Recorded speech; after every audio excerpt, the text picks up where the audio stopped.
ভাই আপনার বাসা কোথায়? আমার বাসা পীরগঞ্জ খালাসপুরে। পীরগঞ্জ? খালাসপুর। একটু দূরে বলুন। পীরগঞ্জ খালাসপুরে। ও আচ্ছা আচ্ছা। আপনি, আপনার নাম কি ভাই? আমার নাম মোহাম্মদ শহীদ।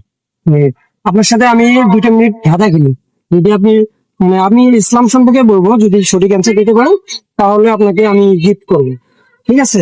তো হযরত নূহ আলাইহিস সালামের বয়স কত ছিল? সঠিক বলতে পারলেন না। হযরত ইদ্রিস আলাইহিস সালামের কর্ম কি ছিলেন? বলতে পারবো। বলতে পারলাম না। যাক, আর একটা কিছু করি।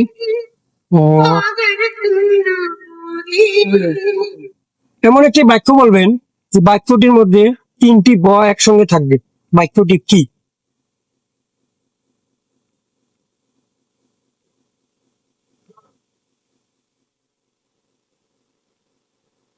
যাই হোক, সমস্যা নাই, আপনি তারপর ধন্যবাদ এনাকে। আচ্ছা, আমার কাছে আছে একটা চকলেট, যেই আমাকে তো চকলেট রাখা ভাই, আপনি একটু কষ্ট করছেন, সেই জন্য আপনাকে চকলেট দিচ্ছি।